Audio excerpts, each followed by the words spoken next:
Okay, guys, so I have two little activities that I was going to do in class but didn't have time for, so I wanted to post them on the Moodle so you can take a look at them and sort of doing them in your own time. And we can talk about them next week as part of our conversations. Oh, sorry, not next week. On the week after next week when we talk about Linda Nochlin and the article that you've read as well. Oh, here are the GIFs as well that I couldn't show you guys. So one of the ideas out there was how do we define feminism and think about feminism as a whole?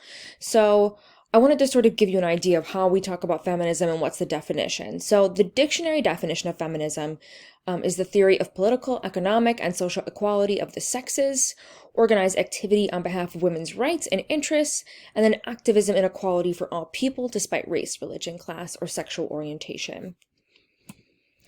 However, the term feminism didn't really come around. I think for the first time it was really used in the United States was about 1910. It was coined by utopian socialists in 1837. Early feminists called themselves suffragettes, and we're going to see that when we talk about them in 3 weeks. Formally a word in the dictionary by 1852, and then France and the Netherlands started using it first, and then Great Britain, and eventually then the United States. So in class, I wanted to ask you guys, what are some misconceptions about feminism as a whole?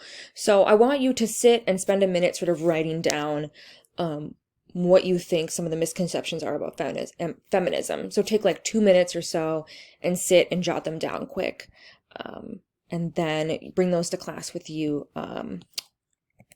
next week. Or 2 weeks from now, I'm sorry.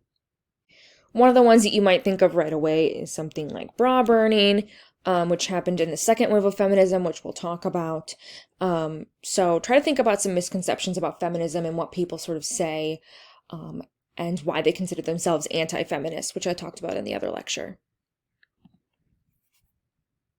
I also wanted to give you guys kind of a short idea of what you're going to be looking at with Linda Nochlin's article. And so I wanted to try a little sort of project that I did last time I taught this class, which was to sort of test your knowledge. So on a piece of paper, spend the next 2 minutes writing down as many male artists as you can think of that worked before 1900. So do this quick and then come back to the video. And then once you've done that, to do the same thing with female artists and think of them only artists that work before 1900. So try to do this before you read Linda Nochlin's article because you'll have more names sort of on the tip of your tongue after you do that. But do this, spend the next 2 minutes doing this, and then come back to the video as well.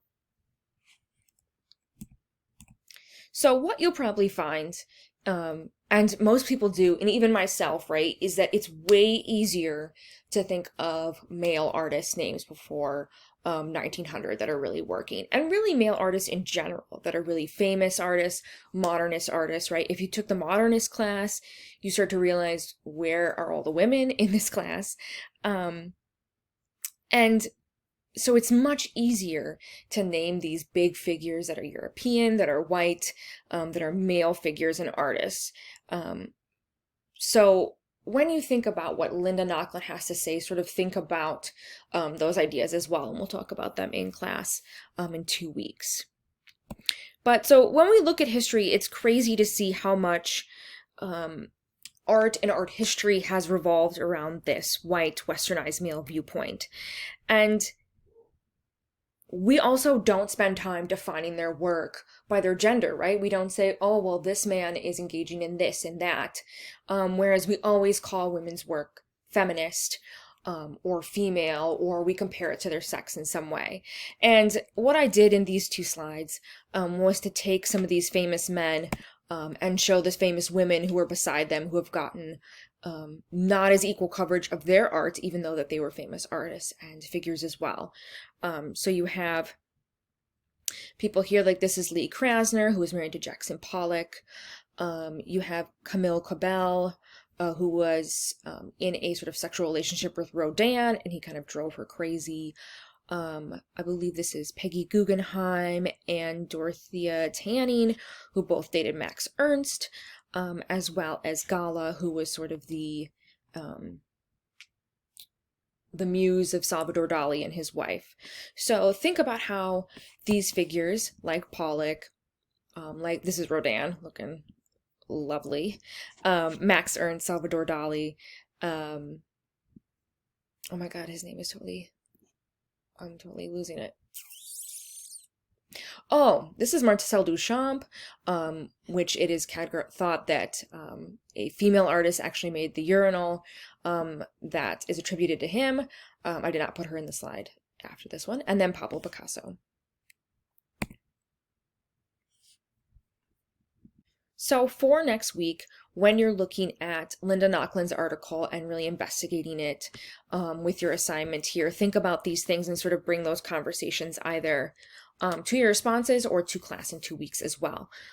So thanks guys so much for meeting today. I'm so excited to get this class rolling.